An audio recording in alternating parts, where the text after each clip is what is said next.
Okay, this is chapter 47 of 50 from the book Isaiah 53, and the day of the Lord, dictated to me by God, just as he dictated the Torah to Moses and the entirety of the Hebrew Bible to the various prophets. You know, Isaiah, he told him, commanded and directed him, write this down.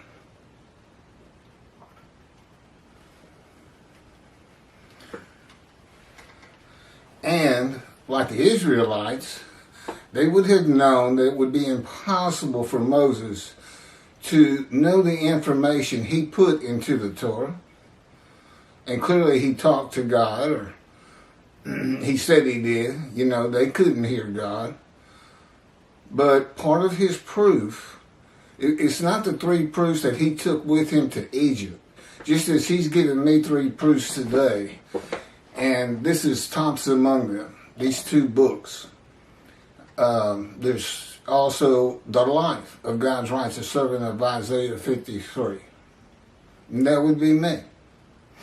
My life, but God commanded and directed every single word, sentence, paragraph, chapter, title. It's all his. And he's responsible for these videos too. The day of the Lord is here. The Lord is here. And he needed a representation. That would be me. Chapter 47. David, shunned and despised. Psalm 69. In Isaiah 53, God's righteous servant is said to be despised, shunned, and held of no account by men, but ends up making the many righteous and receiving as his portion the many, and the multitude as his spoil. His portion, the many, that would be the many made righteous. So we're talking about people here. And the many becomes the multitude eventually. Psalm 69 reveals that like God's righteous servant of Isaiah 53, King David, before he was king, was shunned and despised after his anointment by Samuel. This is 1 Samuel chapter 16, verse 11. Then Samuel asked Jesse, "Are these all the boys you have?" And he replied, "There is still the youngest. He is tending the flock." And Samuel said to Jesse, "Send someone to bring him, for he will not sit down to eat until we will not sit down to eat until he gets here." So they sent and brought him. He was ruddy-cheeked, bright-eyed, and handsome. And the Lord said, "Rise and anoint him, for this is the one." Now, of course, only Samuel could hear this. Samuel took the horn of oil and anointed him in the presence of his brothers. And the Spirit of the Lord gripped David from that day on. Samuel then set out for Ramah. The Spirit was strong upon him. He just became a man in divine beings with that anointment, just like the man, the righteous servant does in Isaiah 11. And there's plenty of videos on that. A good place to start is the chapter 39. I'm redoing the entirety of the book, and there's 50 chapters. Because about 2 years ago, at the beginning of COVID, is when we began doing the videos. God had me repost them so many times, you know, re-download, re-upload, that they've really have lost all their quality. It's hard to watch them, it's hard to hear them. But now we're getting close to finishing redoing them all. And if you're watching this particular video, you can see the quality is much better than some others you may have seen.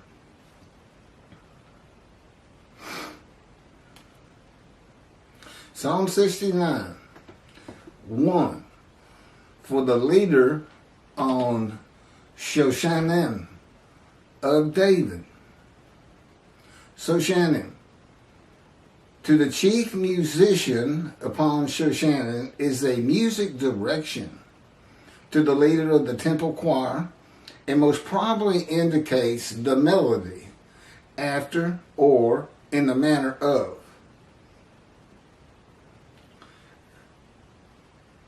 In brackets, authorized version upon, which the Psalms were to be sung. As the words now stand, they signify lilies, a testimony. And that's from Smith's Bible Dictionary. Verse 2, deliver me, O God. So this would be David. Deliver me, O God, for the waters have reached my neck. Verse 3, I am sinking into the slimy deep and find no foothold. I have come into the watery depths. The flood sweeps me away. Verse 4, I am weary with calling. My throat is dry. My eyes fail while I wait for God. Verse 5, more numerous than the hairs of my head are those who hate me without reason. Many are those who would destroy me, my treacherous enemies. Must I restore what I have not stolen? Now, breaking this down into midrash form, where you take a verse and you break it down in parts and give a commentary on it. Those who hate me without reason. Commentary. Must David deny? Wait a minute.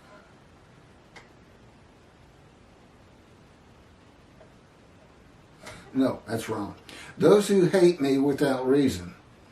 David was God's anointed of Jesse to be king of the Israelites. But to others, he was David the lowly shepherd, who was said to be God's anointed king. Must I restore what I have not stolen? Commentary. Must David deny the anointment that was freely given to him by God?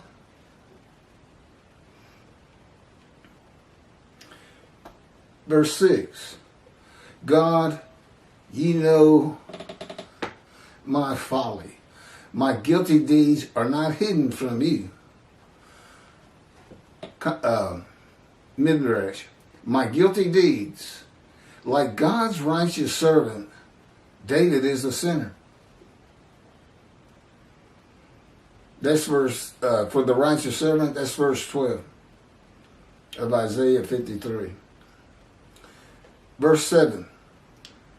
Let those who look to you, O Lord, God of hosts, not be disappointed on my account. Let those who seek you, O God of Israel, not be shamed because of me.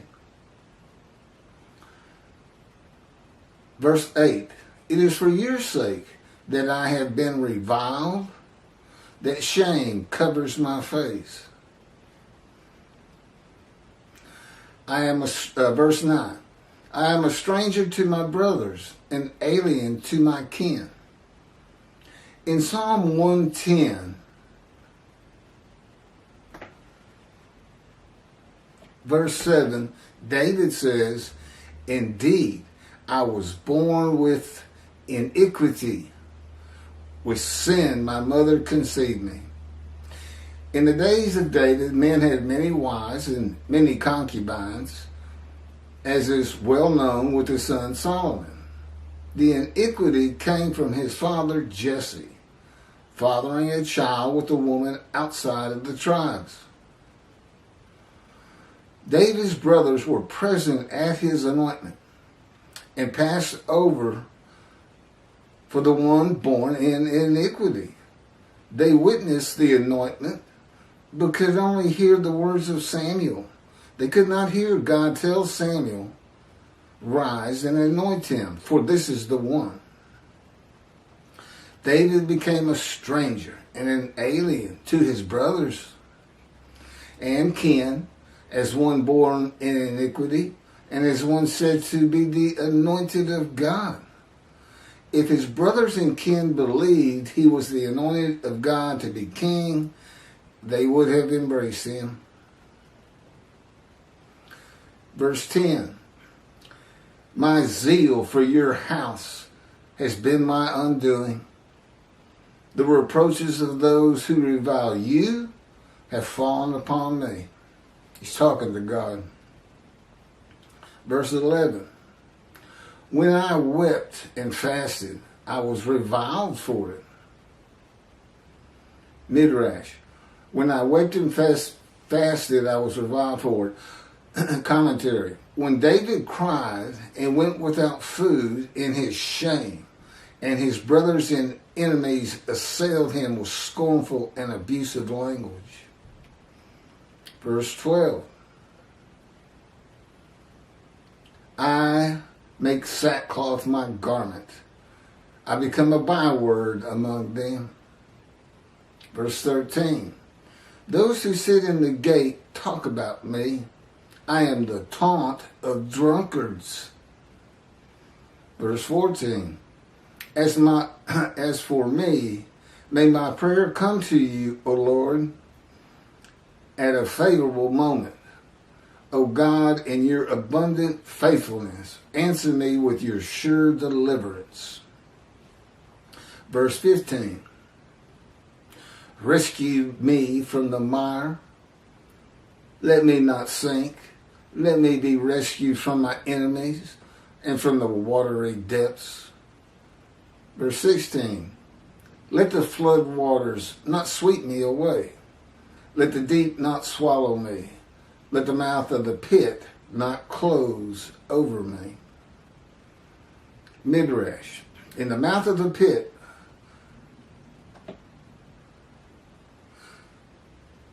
it's basically, don't let the mouth of the pit not close over me. David is a lowly shepherd who was born in sin and is admittedly a sinner.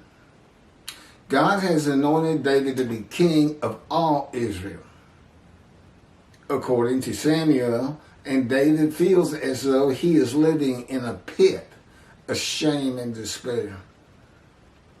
Verse 17, answer me, O Lord, according to your great steadfastness. In accordance with your abundant mercy, turn to me. Verse 18, do not hide your face from your servant, for I am in distress. Answer me quickly. Verse 19, come near to me and redeem me. Free me from my enemies. Verse 20, you know my reproach, my shame, my disgrace. You are aware of all my foes. Midrash, you are aware of all my foes.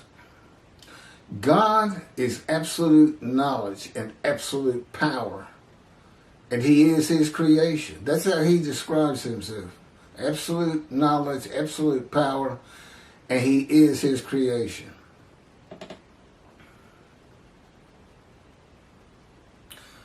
Of all things and all people, he chooses to follow closely. That would include all naysayers and haters and enemies of his anointed one, David. Verse 21, reproach breaks my heart. I am in despair. I hope for consolation, but there is none. For comforters, but find none. Midrash, but find none. No one believes David is the anointed of God to be king of Israel, particularly his brothers. Verse 22, they give me gall for food. vinegar to quench my thirst. Verse 23, may their table be a trap for them, a snare for their allies.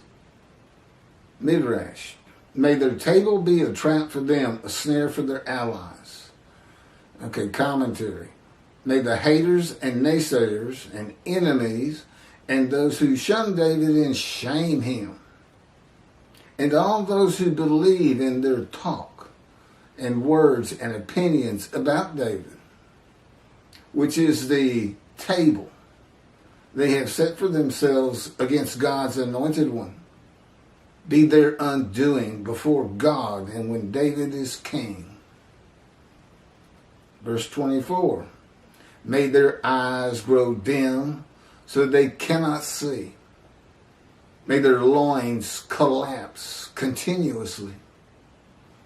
Verse 25, pour out your wrath on them. May your blazing anger overtake them. Verse 26, may their encampments be desolate. May their tents stand empty. Verse 27, for they persecute those you have struck. They talk about the pain of those you have felt. Midrash, for they persecute those you have struck. Okay, commentary. They, the haters and naysayers and enemies and those who shun David and shame him, and all those who believe in their talk and words and opinions about David, persecute him for being the anointed of God. Most, if not all, do not believe God spoke to Samuel in his anointment of David. David feels as though God's anointment of him has been a physical blow to his life and feelings.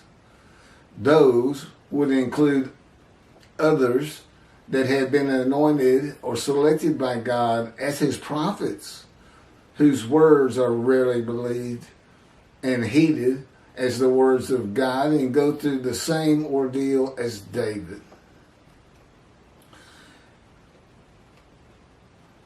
They talk about the pain of those you have felt. Those would be men who failed or died in the name of the Lord. Verse 28. Add this to their guilt.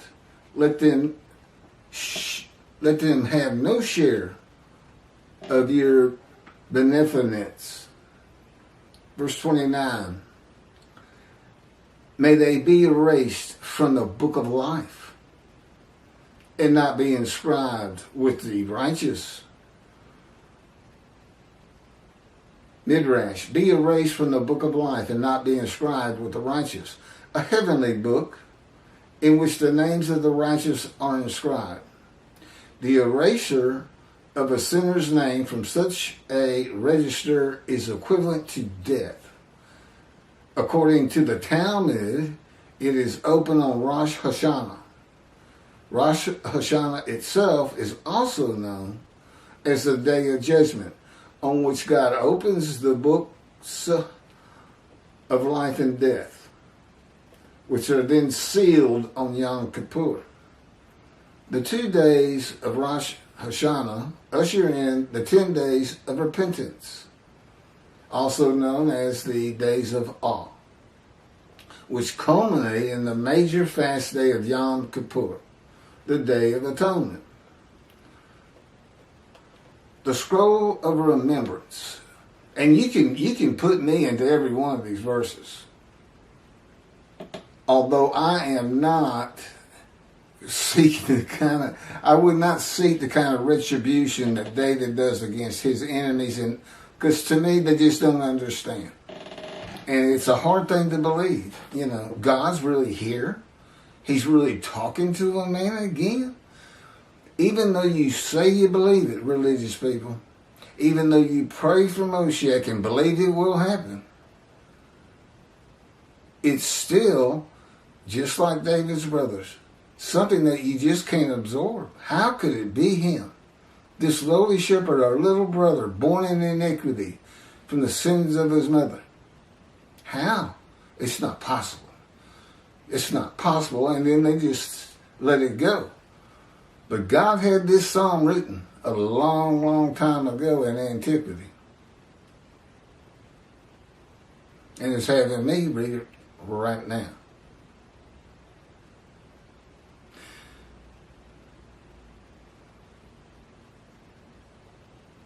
The scroll of remembrance in Malachi 3, verse 16, is not the book of life. And it says, in this vein have those who revered the Lord been talking to one another. The Lord has heard and noted it, and the scroll of remembrance has been written at his behest concerning those who revered the Lord and esteem his name. And on the day that I am preparing, said the Lord of hosts, they shall be my treasured possession.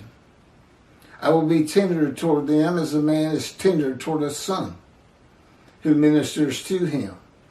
And you shall come to see the difference between the righteous and the wicked, between him who has served the Lord and him who has not served him.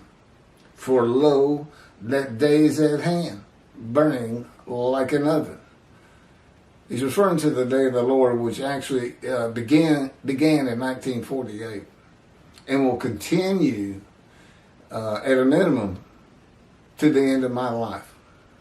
He's always with me and has been for 16 years when he first spoke to me at age 50. Though he was with me at birth, just never let me know, and orchestrated my life to fit the verses of Isaiah 53. The scroll of remembrance is about a special place in the heart of God for those who revere the Lord and esteem his name on the day of the Lord that he is preparing. Not a specific day, but the days of his righteous servant, who God sends before him with the angel of the new covenant to clear the way for his return. To make the many righteous who believe in him and listen to him and heed him is the representation of God who speaks and writes God's words, as Moses did. God must have followers of his righteous servant for the day of the Lord. No man alone can clear the way for the Lord. Verse 30, I am lowly and in pain. Your help, O God, keep me safe. Verse 31, I will extol God's name with song and exalt him with praise. Verse 32, that will please the Lord more than oxen, than bulls with horns and hoofs.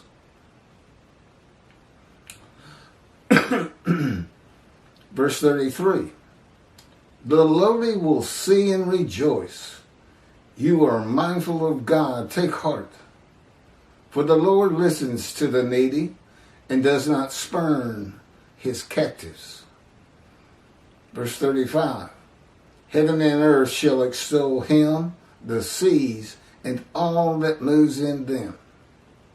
Verse 36, for God will deliver Zion and rebuild the cities of Judah. They shall live there and inherit it. Verse 37, the offspring of his servants. That would be Jacob, who became Israel, and today it would be the Jewish people. His servants, not righteous servants. Those who cherish his name shall dwell there. That's a very, for me particularly, that is a very most excellent song. Most excellent. Okay, next up is chapter 48. So I got 3 more to go. I'm going to try to get them done this tonight. It's actually early morning hours. And it's called The 12 Tribes of Israel Return to Judah. There are no 10 lost tribes. This is one you would like to listen to.